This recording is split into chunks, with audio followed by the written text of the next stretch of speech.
అంటే భారతదేశంలో ఏం నడుస్తుందంటే కులమతాల చర్చ జరుగుతూ ఉంది. కానీ విని ఎరగని రీతిలో నేను పుట్టి బుద్ధెరిగిన కాడ నుంచి ఏ రోజు కూడా చూడలే. ఏ ఛానల్ చూడు ఒక క్రైస్తవుని ఒక హిందువుని పెట్టి మరి వాళ్ళ ఉద్దేశం ఏంటో తెలియదులే, కానీ ఒకటే అసలు అర్థం పర్థం లేని ప్రశ్నలతోని ప్రజల్ని అయోమయానికి గురి చేస్తూ ఉన్నారు. అంటే వీళ్ళు కులమతాలది తిని బ్రతుకుతూ ఉన్నారా? మరి ఏం బ్రతుకుతున్నారు? వీళ్ళ ఉద్దేశం ఏంటి? వీళ్ళు ఎందుకు మాట్లాడుతున్నారు? అసలు వీళ్ళ ఛానల్ ఏంటి? ఇవి ఆలోచించండి. అనవసరంగా మనము ఆ పోసుకోలు కబుర్లు కులమతాలు తిండి పెడతాయా? తిండి పెట్టమని మనకు తెలుసు, మనం కూడా వాటికి అడిక్ట్ అయిపోయినాం. ఆటోమేటిక్గా నువ్వు నేను ఇది మన అది పరాయి అన్న దాన్ని క్రియేట్ చేస్తూ ఉన్నారు. ఎంత దారుణం అంటే చివరికి నీ చేతిలో ప్లేట్ గుంజుకునే పరిస్థితి కూడా వచ్చే వరకు చూసుకోకుండా అట్లాంటి వాటిని ఖండించండి. ఇక్కడ చూసిన బైబిల్ మీద చర్చ, భగవద్గీత మీద చర్చ. వీడు వాళ్ళని తిడతాడు, వాడు వీళ్ళని తిడతాడు. ఇదే ఆ బ్రతుకు? ఇందుకోసమా మీ ఛానళ్ళు? ఇందుకోసమా మేము చూసేది? మీరు ఎవరికి తొత్తులుగా పనిచేస్తూ ఉన్నారో, దేశాన్ని అల్లకల్లోలం చేయడానికి ఎందుకు మీరు ప్రయత్నం చేస్తూ ఉన్నారో మాకైతే తెలియదులే, కానీ మేము సామాన్యులం. మాకు ఒక పూట తిండి దొరకటం కూడా కష్టమే. మేము వీధుల్లో నడిచేటప్పుడు లైట్లు కూడా లేని పరిస్థితి. మేము దీపాల కింద చదువుకున్న కుటుంబాలు మాకు అనేక సమస్యలు ఉన్నాయి. మేము బ్రతకడానికి మాకు ఉద్యోగాలు కావాలి, మా పిల్లలు చదువుకోవడానికి పాఠశాలలు కావాలి, వసతులు కావాలి, మా రైతులు కళ్ళల్లో ఆనందం చూడటానికి పంట కాలువలు కావాలి.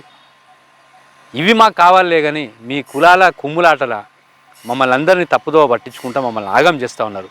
మా చిన్నారులు, మా ఇంట్లో కూర్చున్న ఆడోళ్ళను, మా పెద్దోళ్ళను, మా యువకుల్ని మొత్తం విభేదాలు సృష్టించి అన్నదమ్ముల్లాగా కలిసి ఉన్న మమ్మల్ని విడగొట్టే ప్రయత్నం చేస్తూ ఉన్నారు. మేము మా వీధుల్లో కానీ మా ఏరియాలో కానీ ఏదైనా ఫంక్షన్ అయితే కుల మతాల ప్రస్తావన లేదు. మామ, బాబాయ్, అమ్మ, అత్తమ్మ, పిన్ని, చిన్నమ్మ, అన్నయ్య, తమ్ముడు, బావ, మామ అని మేము కులమతాలకు అతీతంగా కలిసి బ్రతికే మమ్మల్ని ఈ రోజున చర్చ జరుగుతోంది. మీది ఈ కులం, మాది ఈ కులం అని. అంత దరిద్రపు కొట్టు ఛానళ్ళు పెట్టుకొని కులమతాల చర్చ మీరు చేస్తూ ఉన్నారు. దయచేసి అవి మానుకోండి. దేశానికి సమాజానికి మంచివి కావు. నేను ప్రజలకు కూడా చెప్పేది ఒక్కటే, ఈ కులమతాలు మనకేమైనా తిండి పెడతాయా? మనం పని చేసుకొని బ్రతకాలి కదా. మనది లౌకిక దేశం కదా. ప్రపంచం గొప్పగా చూసే భారతదేశంలో పుట్టినాం. సర్వమత సమ్మేళనం మన భారతదేశం. ఈ దేశాన్ని మనల్ని విడగొట్టి విచ్ఛిన్నం చేసి భ్రష్టు పట్టిస్తూ ఉన్న ఛానళ్ళ భరతం పట్టండి దయచేసి. చూస్తే చాలా జుగుప్సకరంగా ఉంది. ఈ దేవుడు, ఆ దేవుడు, ఈ దేవుడు, ఆ దేవుడు, అదేంది ఇదేంది అని చర్చ పెట్టేటోళ్ళతోని నీకేమన్నా నొరిగిందా? అవి ప్రమాదకరమా కాదా అన్న విషయాన్ని కూడా ఆలోచించు. అవి ఎంత ప్రమాదకరం అంటే రోత పుట్టించి కంపరం ఎక్కుతూ ఉన్నది. ప్రజా సమస్యల మీద మాట్లాడట్లేదు. ప్రజల బాధలు వాళ్ళకి పట్టవు. ప్రజలు తింటా ఉన్నారా ఉంటా ఉన్నారా తెలియదు. ఆ దేవుడు వచ్చి, ఈ దేవుడు వచ్చి, ఇంకో దేవుడు వచ్చి, ఆ మత గ్రంథం ఈ మత గ్రంథం వచ్చి ఏమన్నా తిండి పెడుతుందా మనకి? మేమైతే అన్ని మతాలని గౌరవిస్తాం. అందరూ మా బంధువులే, ఒక బంధువుల్లాగా కలిసి ఉంటాం. మీరేదో ఇప్పుడు వచ్చి ఈ చిచ్చు పెట్టే ప్రయత్నం ఎందుకు చేస్తూ ఉన్నారో అర్థం కావట్లేదు. దయచేసి అట్లాంటి ఛానళ్ళను చూడకండి. సెల్లులో వస్తే తీసి పక్కన పెట్టేయండి, బ్లాక్ చేయండి, అన్ఫ్రెండ్ చేసేయండి.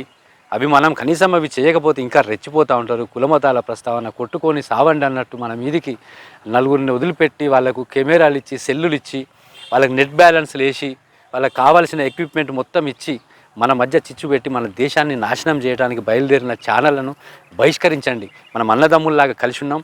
ఇప్పుడు రేపు ఎల్లుండి భూమి ఉన్నంత వరకు భారతదేశంలో ఉన్న ప్రజలం మేమందరం అన్నదమ్ముల్లాగే కలిసి ఉంటాం. ప్రపంచానికి మేము ఒక మార్గదర్శకంగా నిలుస్తాం అంతే తప్ప మీ పిచ్చి పిచ్చి ఛానళ్ళు పెట్టుకొని ప్రజలకు సంబంధించిన వార్త ప్రజలకు ఏ సమాచారం ఇవ్వకుండా కులమతాల కుంపటిని వెలిగిస్తూ ఉన్నారు, ఫెయిల్ అవుతుంది, వెలిగిస్తూ ఉన్నారు, ఫెయిల్ అవుతుంది, వెలిగిస్తూ ఉన్నారు, ఫెయిల్ అవుతుంది. మీ ప్రయత్నాలు ఇక మానుకొని ప్రజల కోసం పనిచేయండి. ఎవడో డబ్బులు ఇస్తూ ఉన్నాడు, ఎవడో మూటలు ఇస్తూ ఉన్నాడని అన్నదమ్ముల్లాగున్న మా మధ్య చిచ్చు పెట్టే ప్రయత్నం చేయకండి. మీరు కూడా ఆలోచించండి. అలాంటి దరిద్రపు గొట్టు ఛానళ్లను, అలాంటి దరిద్రుల్ని సమాజం నుంచి తరిమి కొట్టకపోతే ఎన్నెన్నో ఘోరాలు మనం చూస్తాం. ఆలోచించండి, మంచిని చూడండి, చెడును విసర్జించండి. ఇదే కదా మనం మొదటి నుంచి నేర్చుకున్నది. ఈ ప్రైవేట్ ఛానళ్ళు పెట్టుకున్న వాళ్ళకైతే సిగ్గు, లజ్జ, మానం ఏది లేదు. ఇద్దరిని కూర్చోబెడతారు, డిబేట్ కానీ ఇద్దరు వస్తారు. మరి వాళ్ళ ఉద్దేశం ఏంటిదో నాకైతే తెలియదులే, కానీ చెడుకు దూరంగా ఉంటే అయిపోద్ది కదా. కులమతాల చర్చ అన్నది చెడు. మీరు మా దేవుడిని ఇట్లా తిట్టిండ్రు, మేము తిట్టలేదు, అసలు మీ దేవుడు ఈయన కాదు, ఈయన దేవుడు కాదు, అయిన దేవుడు కాదు, ఇది చర్చ పెట్టి ఎవరికి తిండి పెడదాం అనుకుంటా ఉన్నారు? మా కడుపులు ఏమన్నా నిండుతా ఉన్నాయా? మేము ఇక్కడ చచ్చిపోతున్నాం. అన్నదమ్ముల్లాగా కలిసి ఉన్న మీరు చేపట్టి కొట్లాడుకునే పరిస్థితి వచ్చింది. మీరు ఇట్లా కొట్లాడుకొని ఏం సాధిస్తారో కుల మతాలు, దేవుళ్ళని, గుళ్ళని, మసీదులని, చర్చిలని కుంపట్లు పెట్టి మీరేం సాధిస్తూ ఉన్నారు? కనీసం మీ కుటుంబానికన్నా ఏదైనా మంచి జరుగుతూ ఉన్నదా? దేశ ప్రజల మధ్య విభేదాలు సృష్టిస్తే మీకు ఒరిగేది ఏమున్నది? దయచేసి మీ ఛానళ్ళను మూసుకోండి. నేను మీకు కూడా చెప్పేది ఒకటే, ఇట్లాంటి ఛానళ్ళను బహిష్కరించండి.